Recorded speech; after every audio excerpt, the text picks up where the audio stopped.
Hey, vintage drum collectors, Jim Messina once again for VintageDrumsTalk.com. Guess where we're at? We're over here in Boca Raton, Florida on another vintage drum pick. This is great. A guy called me, tells me about a Leedy set, a 1940s Leedy set basically. Starts sending me a bunch of pictures and I thought it would be great. Good enough to come over here to show you guys. So come on, you're going to see it as I do. We're right around the corner from his house. We just stopped at a little Jewish deli here. So come on, we're going to go see the drums right now. This is great. Come on, we'll see you in a bit. Well, we've arrived. Here's the house. Let's go check it out. Let's go say hello to Jeff. Come on.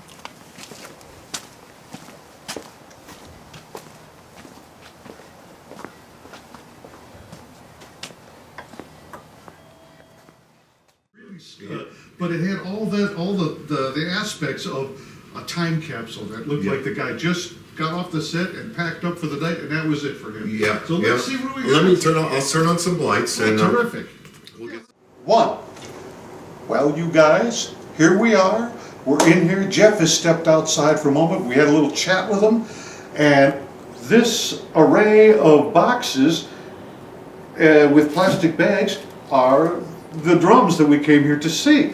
So I'm just gonna start unpacking them, tear them open. He said go ahead and tear open the bag, so that's what we're gonna do. Let's get a look at this stuff, guys. I'm excited. You know, from the pictures he sent me, we can see it was a kind of a standard 40 set of Leedy drums, but there's just something about opening these things for the first time. It's like a time capsule, like I said. It's an adventure. Okay, in this box. Now this is a box full of paper. Look what we got here, you guys. Look at this. This is the Drummer's Digest. I guess this is 1939 or 40. I don't see it. This is great. What else do we have in here? Band and orchestra from Montgomery Ward. All right. Hey, some of you have seen this. Look at this. That's Ray Baduke on the front. Now these have seen a little action. They're kind of falling apart. They're very delicate. But this is a WFL catalog. But we've seen this one. Look, that's Ray Baduke. It's all here, but it's really kind of falling apart. But we've seen scans of this. Okay, but this is great. This is a great way to start out. Here's some more of it. Although these are pieces of a Slingerland catalog. Which one? I don't know because it's falling apart. Uh-oh, look. Leedy. It's all intact. That's great. And there's a bunch of stuff like that in here. What do we got here? Superior Musicians Protective. This is a union directory. Look at this. Now, from what I understand, what we're about to see was owned by Fred Jones, William Fred Jones. And I think we can look him up from some union directories maybe, but we'll see. I believe he was in Wisconsin, and then later on played the Chicago area. So hopefully we can look that up through the musicians directory probably. But there's just a lot of unusual paperwork in it. This is great, things that I haven't seen before. Look at this. You all know who this is. Gene Krupa. I don't know what this is from, but this is fantastic. I love it. Slingerland Banjo Drum Company. This is a letter from Brahms Music. Yeah, we'll have to read all this stuff later. A Gretsch Catalog. Everybody knows this Gretsch Catalog. Terrific. Somewhat intact. I mean, you can see these have all been, I don't know if they've traveled with the sets, but this is great. Wow. Now, here's the Ludwig Drummer. Yeah, you don't see too many of these, but some parts have been cut out. Now, I must admit, look, it's even got his address. William Jones, North 6th Street, Superior, Wisconsin. This is Jack Powell on the front, I believe, if you could see this.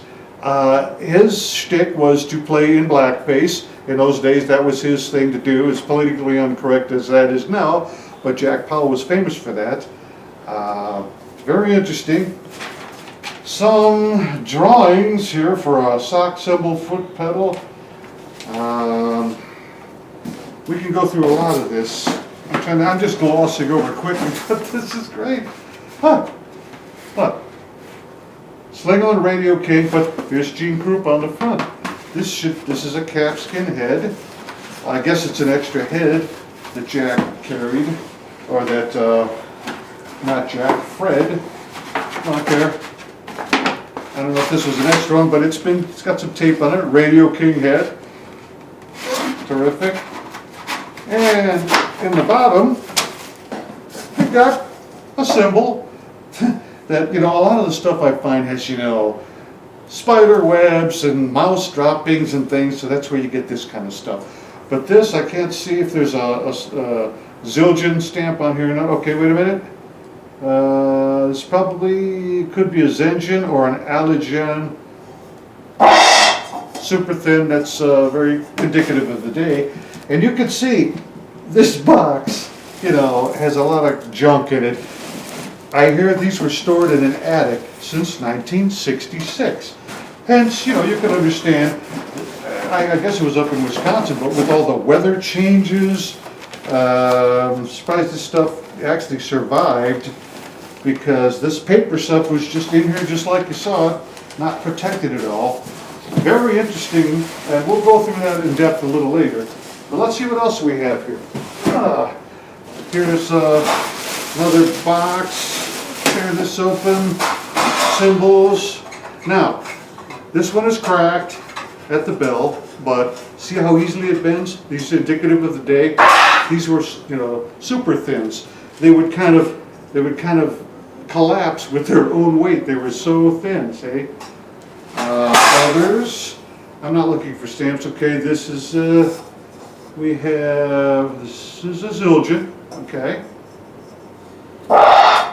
They're all that same kind of super thin. This was probably a hi-hat cymbal. Too dark to read right now. A box, just a cigar box. Used heads. I guess when they would split like this, they would probably keep them for what they call the flesh hoop here. Okay, this is the wooden hoop that the calfskin head gets tucked on, and they would just retuck new calfskin. This is a slunk head actually, as it's thinner. Okay, it's much thinner. Would be used on the bottom of a snare usually, although that's pretty wide. What else do we have here? I'm not sure what we've got here. This was another drum head, I think. I haven't seen this kind of carrying cases. Yes, it is a drum head. And this has not been opened in a long time, but it's a used calfskin head. All right. This is pretty interesting because all this stuff is in as found condition. Somewhere we got to run across some drums too. Let's see what we got. Put this aside. Let's check another box. What do we have here? It says Tom Tom on the box in magic marker. Okay. Look at this. You ready? All right. Here's what we've got. What do you know? Calfskin heads, or actually these were pigskin on the bottom, but it's not split. This is a Leedy black diamond, probably early 40s. These are early beaver tail lugs from the Leedy company. They changed to beaver tails. Okay, right around this time, calfskin on the top. Here's the hoop mount to the bass drum. Maybe we can actually, maybe there's a bass drum here that we can check it out with. The black diamond looks pretty good. We have a muffler. There you go. There's one. I'm loving that. Looking good. Let's take a look at another box. I'm kind of going through this pretty quick because there's a lot of stuff to look at here, you guys. What do we have here? Could this be another Tom? I am right. Look at this. Here's the second Tom. Look at this. Ha! This is the matching one, okay. Again, we've got pigskin, tacked heads. Same as the other Tom. Top calfskin is pretty good. Same lugs, so we've got the two Toms. This black diamond is looking pretty good. Now here's something. Sometimes you get exploded Toms like this. Because, you know, these Toms, these lugs, you know, they're basically made of pot metal, and they crack like this under the tension over the years. That can happen. Here's another bad one, but still pretty cool. I'm loving it. Now, take a look at this. Hey. Hey. Now I'm just going to set this here lightly. This is a 26-inch Leedy bass drum, okay? Calfskin heads. Now look, here's where Fred Jones put his logo on here. And that was done a lot of times in those days. They used to use their own initials. They'd make their own shield and everything. Just like when you see Gene Krupa, he's got the GK in the shield. Now speaking of Gene Krupa, this whole set has a shroud of Gene Krupa over the top of it, okay? Because Fred Jones, as the story goes here, Fred Jones's great aunt, okay, that means his grandmother's sister, it is said is Gene Krupa's mother, all right? It's just a coincidence in the story, to tell you the truth, that I don't know if Gene Krupa ever touched this set or anything, but that's just an interesting fact to know.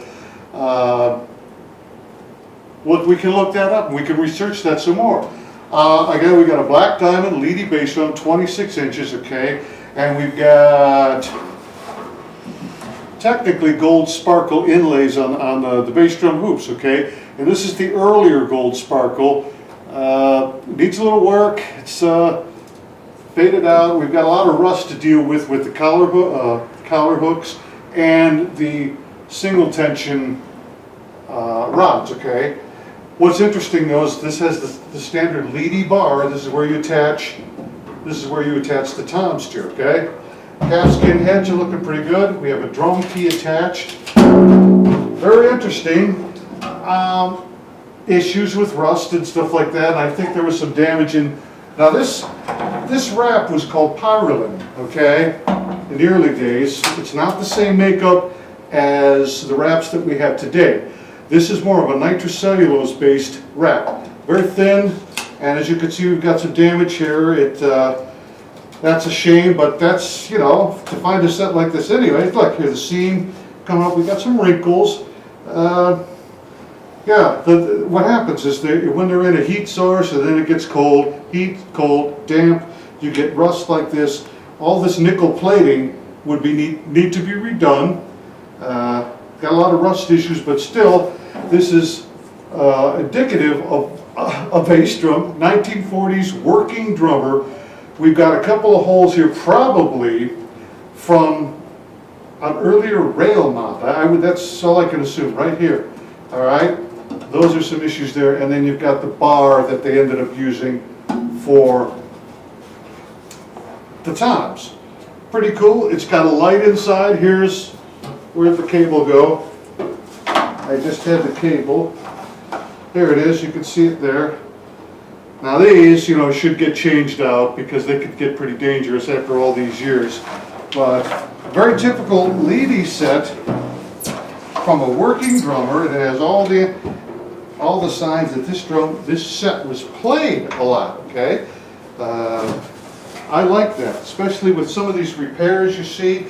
Let's get on. I see a snare drum here, okay? Let's put this up on the table and get it out of this canvas bag and have a look. All right, what do we got? Look, pretty standard. Now here's an interesting thing we saw. Look at this, a leather bag. I don't know what's inside of here. It feels like kind of like a bean bag, okay? And I'm wondering, well, what could this be for? The only thing we can come up with is that maybe you just go like that. I don't know. Maybe they wanted to use that as an extra muffle.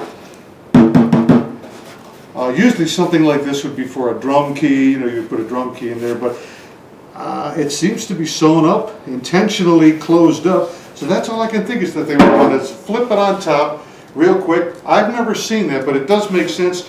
I mean, in the 60s, you know, we used to take our wallet out and we put it on top of our drum to mute things, especially in a recording situation. But in this case, this is a homemade contraption to do that. I love stuff like that. It just adds to the character of the set. Of course, the same rust issues, and we got a little problem here with the black pyrrolin, the black diamond. Some of these. The nickel plating has some issues on the Leedy lugs. These are beaver tail lugs, okay? You got some bubbling and things like that, but again, I'm just seeing this for the first time and I'm just making these quick notations. You got some splits in the black diamond here. Again, just because of how they were stored. This is all nickel plating, okay? Takes some doing to bring that back, but we've done that before. You got rust issues with our tension rods, but pretty good looking snare. I'm looking to see if this were a Broadway standard, you would have a stamp stamped into the bottom hoop. Okay, it would say Broadway standard. They also made a Broadway parallel, neither of which this is neither. Okay, I got to look up and see exactly what this is, but here's the Leedy badge right here. And again, we can see the pyrrolin is cracked here. It's a bunch of places. But upon further inspection, we could actually make an assessment. But there you go. My guess is, I don't think that's 5x14. I think that's a little deeper. But we'll measure that up. I see another bag over here. Let's take a look at this one. Here's a dusty old, we used to call this Naugahyde, but I don't even think it's leather. I'm not sure. Maybe it is. Let's see what's in here. This is kind of cool because it's like a time capsule. Zippers are hard to undo, and the leather is kind of stiff, but that's all indicative of being stored away in a hot attic and in a cold attic. Now, look what we've got here. Super light, I'll tell you that. Look, it's a Salem snare drum, single tension with center posts. This has the appearance of like the early 50s kind of Rogers Banner model, some of the student levels. And here's another thing. Note the heads. We've got aluminum rings, okay, for the heads. which means these are Mylar heads, not calfskin. I would put this particular drum out of the 40s. It could be even be a Japanese drum, Salem, but it's again, it's black diamond, and basically it matches the set. But this is not, I don't think this is 40s. We've got a little bit difference on the collar hooks here, but still vintage, and the grommet is rusted a bit, but sometimes if you look inside, okay, I'm seeing vertical grain, which to me indicates that this is probably a Japanese drum, okay, which was around probably late 50s, early 60s. Cool. We'll put this right on top of the other snare. Now, here's something just, let me see what this is. This came along with the whole kit and caboodle here. Now it's different. We've been dealing with Leedy, okay? This is not a Leedy, this is a Ludwig. This is the Ludwig and Ludwig. The badge is upside down, and the reason I can't flip it over is because it has all the hardware inside, okay? We've got long tube lugs, double collar hooks. This appears to me to be a marching snare, okay? And I don't see a snare strainer yet, but the parts are all just screwed in here waiting to be redone. Here's the top to the cigar box that we found earlier. So this is just kind of a mishmash, maybe a project that was waiting to be completed. Interesting.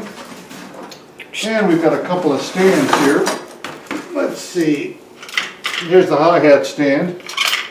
And it's Epic, okay? The Slingerland. Yeah, if you look at the heel plate right here, you'll see it says Epic, and here's another one of those quirky, you know, drummer fixes that the guy just made up on his own. You got, I don't even know if this is shrink wrap or what, but it's a piece of rubber on here to prevent slippage. But under here you would see the familiar design for the Epic pedal. I'm not even going to open this up right now, but cool. And it's got a lot of wear to it, but this saw a lot of use. And down here we have a flat base cymbal stand. All right, with, geez, this is a kind of a swivel like on a Rogers. I would have to check this out. This is a little foreign to me because parts of it look like Rogers. Yeah, very interesting. But yet you have like kind of a Ludwig-y, or you know, this is a standard flat bass type stand. Quick overview, and there's a lot more to look at. Let's see if we were to go in and actually look again at some of the paperwork. It was interesting. But just as a general quick look, oh, there's something else in here. The snare bag. Here's a snare stand. Okay, and in those days they used some pretty light snare stands. Okay, this is flimsy, pretty light. That's not a Hamilton stand, I don't think, but something else down here.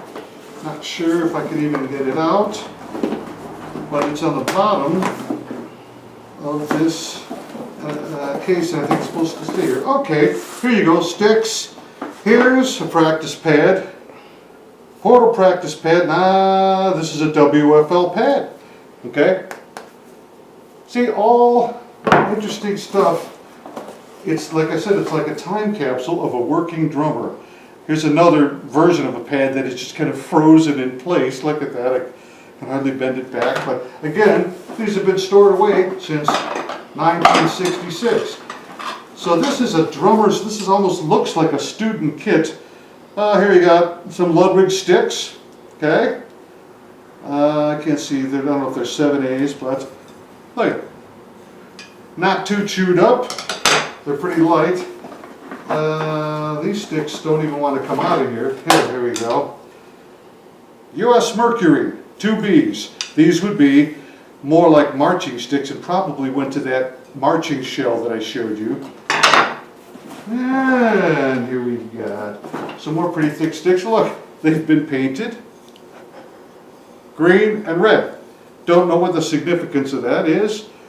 For all I know, they could be high school colors, or I don't know. And I can't see what brand they are, but they're kind of light, they're thick. All right. Interesting on the bottom of this case, look at the built-in box that was put in here. Fiberboard. Interesting. All right. There you have the set just as an overview, okay? Pretty exciting, pretty interesting in as-found condition. And in just a minute, we'll take a look at some of this other stuff a little more in depth.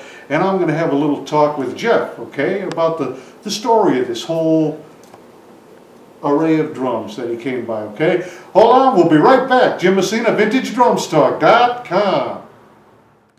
Surprise, everybody! Check this out! Isn't it something what something looks like once you get it put together? Here it is in all its glory. We dug through all the parts and all the dust and everything, and we managed to find out what goes with what. Pretty cool set. As beat up as it is, it's used. It was a working man's set, but some of the things are here. I had to do a little guesswork on it, but look, capskin heads are intact. These toms, now this is surprising with these toms. They're really high. I'm amazed that they're not split, either head, because listen to this. That's really tuned high, and this one, okay, they're almost, you can tell that the humidity, they've been loosened and tightened and loosened over the years, being stored I think in an attic since 1966. So I just can't believe that they didn't split. That's even the bottom heads. But with these top heads, we're probably going to loosen them down a little bit and start getting some tuning. That's not so bad because they did use them that high. But this one, that's choked off a little and it needs some tuning. But still, it's so cool to sit behind a set like this with the vibe that comes off of it. And we've got some hardware pieces that are very interesting. This is your standard hook type, I believe this is a Leedy piece or a Ludwig piece that has the cymbal mounted upside down and would go right here. You just rig it up with either a piece of leather and a felt and a washer, but we didn't have those parts. Some other like bulldog parts. These connectors are for cowbells and things. We have the Slingerland. This is the standard Slingerland double cowbell holder with the wood block.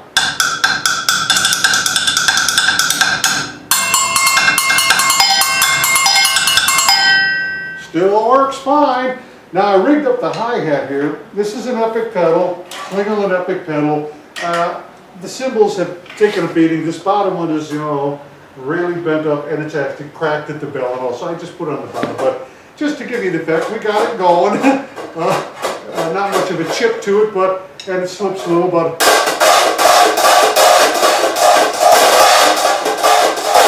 all right, so it works. We got probably the most bent up cymbal here. I got this cymbal stand working. Yeah, but you got to remember, in those days they didn't quite play like we do. They used a lot of brushwork, and in a lot of these old sets, if you look in the trap case, you'll find multiple sets of brushes that are stuck in the open position. That just seems to be a trait of these old sets. But they did a lot of brushwork. I'm not that great at it, but you see what a calfskin head did for the drums in those days? If you play Mylar these days, they get worn down and you don't get that scratchy sound. But with calfskin, it stayed there.